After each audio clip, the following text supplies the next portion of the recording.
सो limits के इस topic में अभी हम टेंजेंट लाइंस एंड लिमिट्स के दरमियान जो एसोसिएशन है उसको डिस्कस करते हैं। सो जैसा कि हमने देखा है कि कैलकुलस के जितने भी कंसेप्ट्स हैं वो दो ज्योमेट्रिक प्रॉब्लम से अराइज होते हैं, ओरिजिनेट होते हैं। Number one was the tangent line problem and the number two was the area problem. So अभी हम लिमिट्स के इस टॉपिक में जूं आगे मूव करते जाएंगे, आप देखिएगा कि किस तरह से ये जो दो डिफरेंट प्रॉब्लम्स हैं जो कि the tangent line problem and the area problem, किस तरह से ये एक दूसरे के साथ एसोसिएटेड हैं, इनमें ज़्यादा डिफरेंस नहीं है। सो बाय द वे अभी हम टेंजेंट लाइंस एंड लिमिट्स के दरमियान जो एसोसिएशन है उसको हम डिस्कस करते हैं। सो अगर तो आपके पास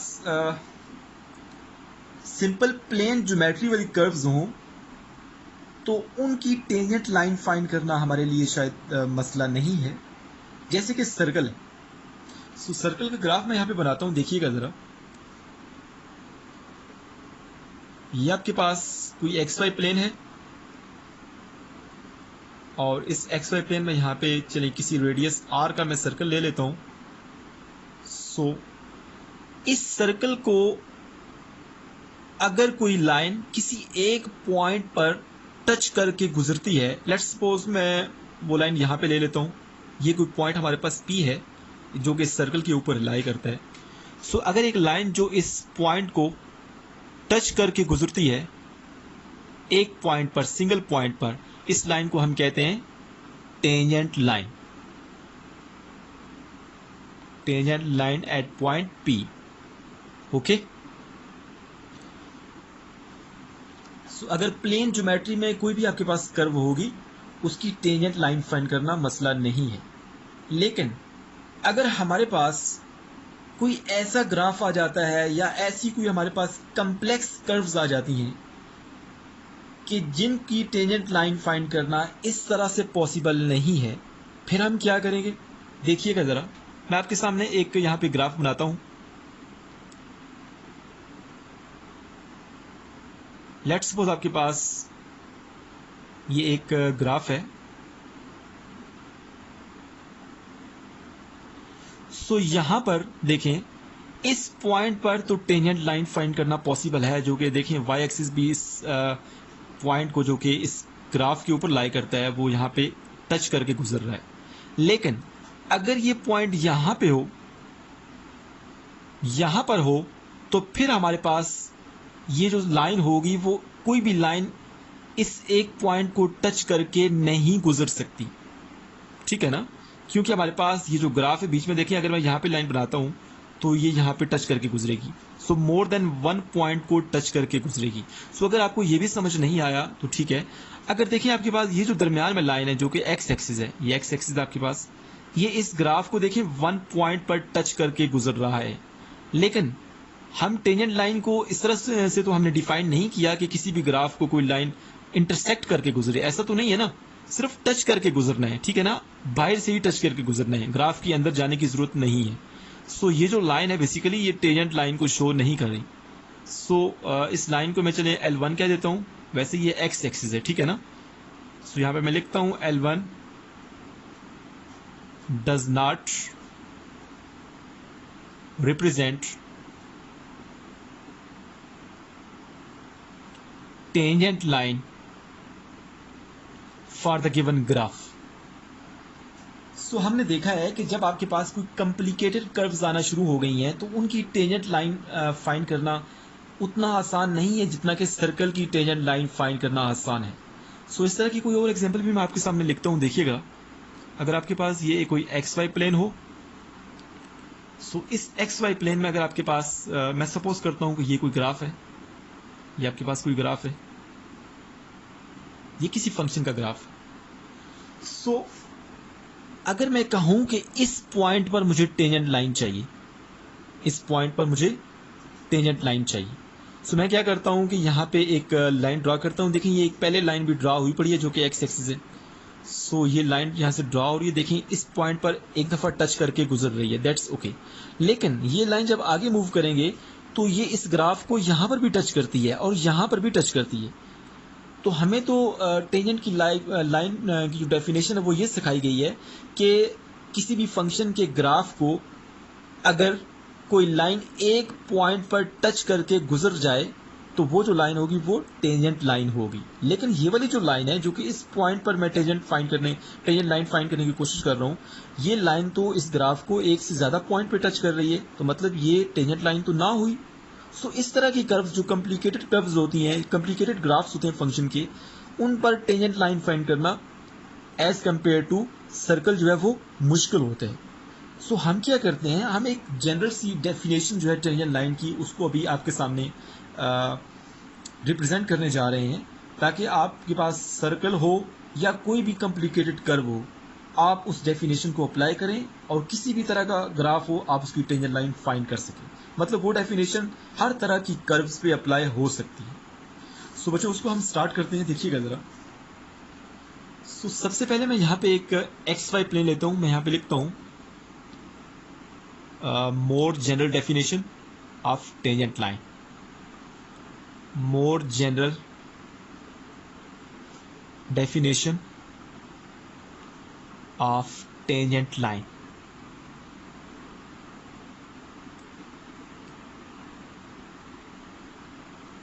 So मैं यहाँ पे सपोज करता हूँ हमारे पास एक एक्स वाई प्लेन है। आप कंसेप्ट को अंडरस्टैंड करने की कोशिश कीजिएगा, बाकी सब कुछ कैलकुलस की बुक पे लिखा हुआ है, ठीक है ना। सो मैं सपोज करता हूँ हमारे पास ये एक एक्स वाई प्लेन है, ये आपके पास एक्स एक्सिस है और ये आपके पास वाई एक्सिस है और ये आपके पास ओरिजिन है। अब मैं यहाँ पर एक फंक्शन का ग्राफ लेता हूँ या कोई एक कर्व लेता हूँ, देखिएगा ज़रा। सो एक्स वाई प्लेन में यहाँ पर मैं एक कर्व लेता हूँ क्योंकि कुछ इस तरह की है। सो अब हमने क्योंकि एक more general definition of tangent line देखनी है, डेवलप करनी है उसकी डेफिनेशन को, जो कि सर्कल पर और as compare to those curves जिन पर टेंजेंट लाइन फाइंड करना एज कम्पेयर टू सर्कल जो है वो आसान नहीं है, सब पर अप्लाई हो जाए। वो डेफिनेशन हम डेवलप करने जा रहे हैं, ज़रा देखिएगा। सो अब हम क्या करते हैं कि इस कर्व पर हम कोई से भी दो जो पॉइंट्स हैं वो ले लेते हैं। सो मैं इस कर्व पर दो पॉइंट्स लेता हूं, जरा देखिएगा। एक पॉइंट मैं यहां पे लेता हूं जिसे मैं P पॉइंट कहता हूं। सो एक पॉइंट मैं यहां पे लेता हूं जिसे मैं पॉइंट Q कहता हूं। सो इन दो पॉइंट्स को टच करके जो एक लाइन गुजरेगी, लेट्स सपोज वो ये लाइन है, ये आपके पास कोई डॉटेड लाइन है। ये जो लाइन है इसे हम कहते हैं सीकेंट लाइन। चलिए इसको मैं डॉटेड के बजाय यहाँ पे सब पॉइंट्स को मिला देता हूँ, तो आपके पास ये क्लियर लाइन आप दिख रही है, ठीक है ना। ये आपके पास एक सीकेंट लाइन है, ठीक है। सो इस सीकेंट लाइन देखिए हमारे पास ये जो पॉइंट P है और जो पॉइंट Q है ये इस कर्व के ऊपर लाई करते हैं और इन दोनों को टच करके जो लाइन गुजरेगी उसे हम कहते हैं सीकेंट लाइन।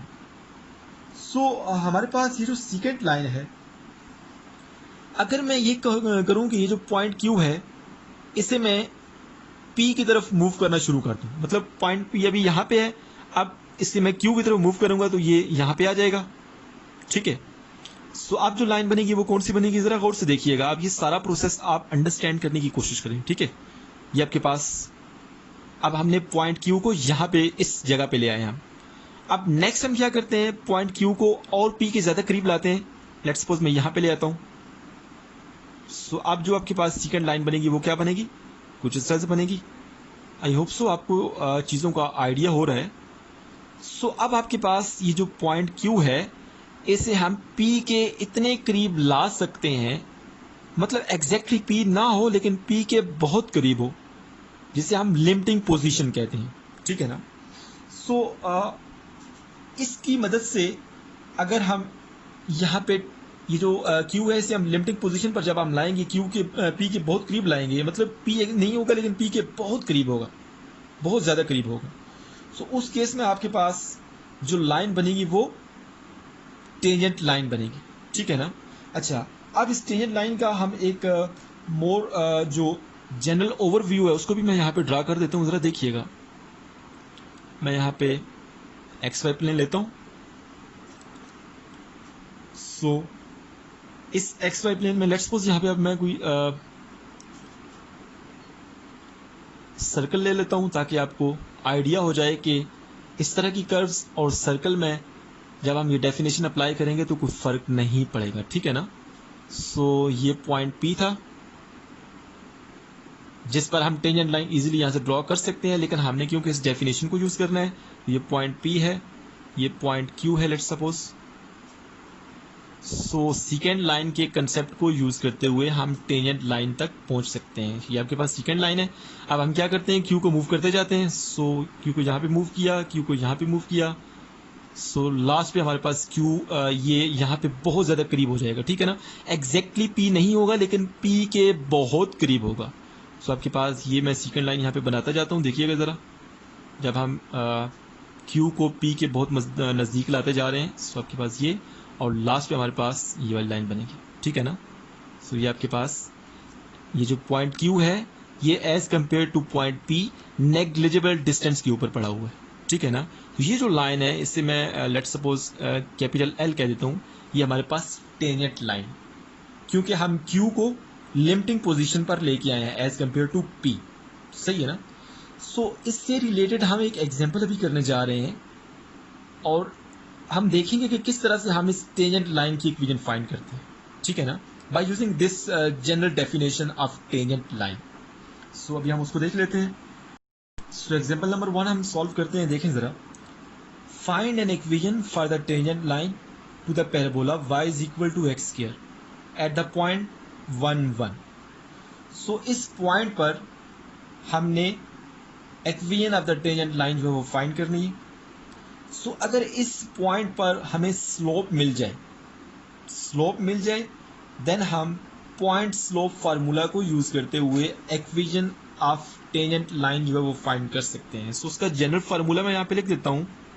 हमारे पास जो जनरल फार्मूला है that is y minus y1 this is equal to m tan का मतलब है कि टेंजेंट लाइन की slope x minus x1। So एक पॉइंट तो हमारे पास गिवन है x1 y1। सो यहाँ पर मैं x1 और y1 की वैल्यू पुट कर देता हूँ। y1 की वैल्यू 1 है, सिमिलरली x1 की जो वैल्यू है वो भी 1 ही है। तो यहाँ पे मैं पुट कर देता हूँ। सो इसको मैं 1 कह देता हूँ। सो इस इक्वेशन में अगर मुझे m tan की वैल्यू पता चल जाए तो आपके पास जो parabola y is equal to x square है, इसके पॉइंट 1 1 पर हमें इक्वेशन ऑफ टेंजेंट लाइन जो है वो मिल जाएगी। सो हमारा जो मेन टारगेट है वो m tan फाइंड करना है, ठीक है। और m tan हम किस तरह से फाइंड करेंगे, ये जो हमने यहाँ पे एक जनरल डेफिनेशन टेंजेंट लाइन की डिवेल्प की है, इस तरह से हम फाइंड करेंगे। सो इस डेफिनेशन को मैं अप्लाई करने जा रहा हूँ, ज़रा देखिएगा। देखिए हमारे पास एक पॉइंट तो हमारे पास है P, क्योंकि हमें इस मोड जनरल डेफिनेशन में हमें 2 पॉइंट्स चाहिए। P हमारे पास तो है। सो हम एक लेट करते हैं एक दूसरा point Q x, x square. So ये आपके पास कोई एक जनरल पॉइंट है, ठीक है ना। देखिए हमारे पास जो पैराबोला गिवन है वो क्या है, y is equal to x square. So यहाँ पे x की जगह आप वैल्यू रखेंगे तो y की मिलेगी ना। बेसिकली ये जो x स्क्वायर है ये y को शो कर रहा है। x की वैल्यू रखेंगे तो यहाँ पे x स्क्वायर जो कि y के इक्वल है y की वैल्यू मिलेगी, ठीक है ना। इससे आपने कंफ्यूज नहीं होना। सो इन 2 पॉइंट्स को मैंने लिया है। अच्छा, इन 2 पॉइंट्स के जो कोऑर्डिनेट्स हैं देखें, ये x1 y1 है, ये x2 y2 है, ठीक है ना। अच्छा, इन 2 पॉइंट्स को अगर मैं ज्वाइन करता हूँ, मतलब वो जो लाइन होगी उसे हम कहेंगे सीकेंट लाइन। सो सीकेंट लाइन की जो स्लोप होती है वो हम इजीली फाइंड कर सकते हैं। फार्मूला क्या है, m secant this is equal to y2 minus y1। ये मैं एक जनरल फार्मूला यहाँ पे लिखने जा रहा हूँ, x2 माइनस x1। सो ये तो आपके पास 2 पॉइंट्स हैं, देखें x1 y1 x2 y2। सो यहाँ पे मैं वैल्यूज पुट करता हूँ, x square minus 1 divided by x minus 1। सो आपके पास इन 2 पॉइंट्स की जो स्लोप आ गई है वो क्या है, m second is equal to x square minus one divided by x minus one. So ये आपके पास एम सीकेंड है, हमें एम टेन चाहिए, ठीक है ना। आपने कंफ्यूज नहीं होना, मैं आपको स्टेप बाय स्टेप समझाने जा रहा हूँ, देखिएगा जरा। सो अच्छा, अब हमने इस जनरल डेफिनेशन में क्या पढ़ा है कि हमने ये जो पॉइंट Q है इसको ग्रेजुअली हमने पॉइंट P की तरफ लेके जाना है, ठीक है ना। ग्रेजुअली हमने पॉइंट P की तरफ लेके जाना है। सो इसका ज्योमेट्रिक या अलजेब्राइक मीनिंग क्या है कि जो Q जो है वो P की तरफ मूव कर रहा है, इसका मतलब है कि हम किसकी तरफ जा रहे हैं, x इज इक्वल टू 1 की तरफ जा रहे हैं। देखिए हमारे पास ये जो आपके पास x और y है, x, y, ये x आपके पास और ये y है, तो Q का P की तरफ मूव करना, इसका मतलब क्या है कि हम x की तरफ मूव कर रहे हैं, x के करीब तरीन होते जा रहे हैं, ठीक है ना। So exactly x is equal to 1 नहीं है, exactly x does not equal to 1 नहीं है, मतलब x 1 नहीं है, लेकिन x इज इक्वल टू 1 के बहुत करीब है। कौन सा पॉइंट Q। सो एम सीकेंड को, क्योंकि ये अप्रोच कर रहा है ना, टेंड कर रहा है 1 की तरफ, 1 है तो नहीं ना, 1 की तरफ टेंड कर रहा है, तो इसको मैं सिंप्लीफाई कर सकता हूँ। M secant this is equal to X plus 1 हो जाएगा और ये एक्स माइनस 1 हो जाएगा। देखें ये एक्स स्क्र माइनस 1 स्क्र, ए स्क्र माइनस बी स्क्र वाला फार्मूला यहाँ पे मैंने यूज किया, और डिवाइडेड बाय एक्स माइनस 1, क्योंकि हम 1 की तरफ टेंड कर रहे हैं, एग्जैक्टली 1 पे पोजीशन पे नहीं है, ठीक है ना। तो इसको हम सिंप्लीफाई कर सकते हैं, ये कैंसिल हो गया, बाकी क्या बचा, M secant this is equal to X plus 1। So जो ही हम 1 की तरफ टेंड कर रहे हैं, सो उसको मैं यहाँ पे लिखना नहीं चाह रहा, लेकिन कुछ लोग अगर कंफ्यूज हो रहे हैं तो मैं यहाँ पे लिख भी देता हूँ। ये जो टेंड करना होता है, जो लिमिटिंग पोजीशन होती है, इसको हम लिखते कैसे हैं, लिमिट एक्स अप्रोचेस टू 1। देखिए यहाँ पे दो इंपॉर्टेंट थिंग्स हैं जिनको आपने याद रखना है। अगर मैंने ये लिखा हो x टेंड टू 1, इसका मतलब है कि x की जो वैल्यू है वो 1 के बहुत करीब है, ठीक है ना। अगर मैंने ये लिखा हो x इज इक्वल टू 1, इसका मतलब है कि x जो है वो एग्जैक्टली 1 है। ये दो आपके पास इंपॉर्टेंट चीज़ें, ये आपने याद रखनी है, ठीक है। सो अब हम ज़रा देख लेते हैं, लिमिट x गोज टू 1, क्योंकि हमने जो पॉइंट Q है उसको हमने पॉइंट P की तरफ लेके जाना है, जिसकी अलजेब्राइक मीनिंग है कि हम x इज इक्वल टू, देखिए यहाँ पे x है तो हम x इज इक्वल टू 1 की तरफ मूव कर रहे हैं, ठीक है ना।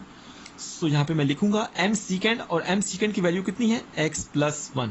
सो यहाँ पे जब x 1 की तरफ टेंड कर रहा है तो हमारे पास ये 2 आ जाएगा, 1 प्लस 1 2 आ जाएगा। सो ये जो आपके पास 2 है, ये किसकी वैल्यू है, m10 की वैल्यू है। मैं यहाँ पे लिखता हूँ m10 की वैल्यू, ये हमने स्लोप फाइंड कर ली है पैराबोला की एट पॉइंट 1 1।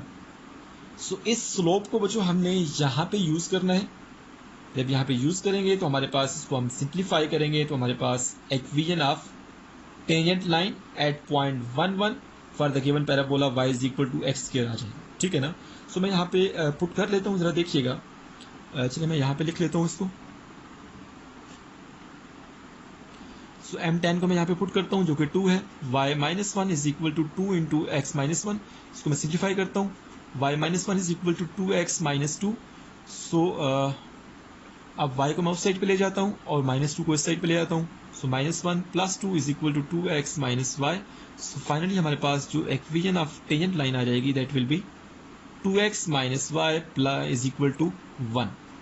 सो ये आपके पास इक्वेशन ऑफ टेंजेंट लाइन आ गई है, कौन से पॉइंट पर, एट पॉइंट 1 पर, ठीक है ना, इस पैराबोला के लिए। सो इसको with the help of graph भी मैं यहाँ पे शो कर देता हूँ। देखिए हमारे पास ये एक एक्स वाई प्लेन है। सो इस एक्स वाई प्लेन में जो y is equal to x square का ग्राफ होता है बच्चों, कुछ इस तरह से होता है, ये हम पहले भी बनाते रहे हैं, ठीक है ना। ये आपके पास y इज इक्वल टू, ये सेपरेट लाइन नहीं है, इससे आपने कंफ्यूज नहीं होना, ये जीरो को टच करके गुजरता है। ये आपके पास y is equal to x square का ग्राफ है। सो कौन से पॉइंट पर हमने equation of tangent line find करनी है, 1 1 पर। सो 1 1 कहाँ पे है, x1 y1, ये आपके पास 1 है x, यहाँ पे y1 है, ये वाला पॉइंट बनता है। सो इस पॉइंट पर हमने equation of tangent line find करनी थी, जो कि हमने फाइंड की है। और उसकी मतलब टेंजेंट लाइन क्या बनेगी, ये बनेगी ना, जो इस पॉइंट को एक टच करके गुजरेगी। जो इस ग्राफ पर जो पॉइंट है वो इसको सिर्फ एक बार टच करके गुजरेगी। ये ग्राफ शायद यहाँ पे सही नहीं बना क्योंकि ये एक से ज़्यादा पॉइंट को टच कर रहा है, लेकिन आपने ग्राफ ऐसा बनाना है कि आपको नज़र आए कि ये जो लाइन है वो इस ग्राफ के ऊपर जो पॉइंट 1 1 है इसको एक दफ़ा टच करके गुजरे, ठीक है ना। सो इसकी इक्वेशन हमने क्या बनाई है, 2x - y = 1। सो हमने यही फाइंड करना। सो आई होप सो आपको टेंजेंट लाइन और लिमिट्स के दरमियान जो एसोसिएशन है उसकी अंडरस्टैंडिंग हो रही है। सो अभी हम इस कंसेप्ट को मज़ीद डेवलप करते जा रहे हैं ताकि आपकी ये चीज़ें आसान हो जाएं।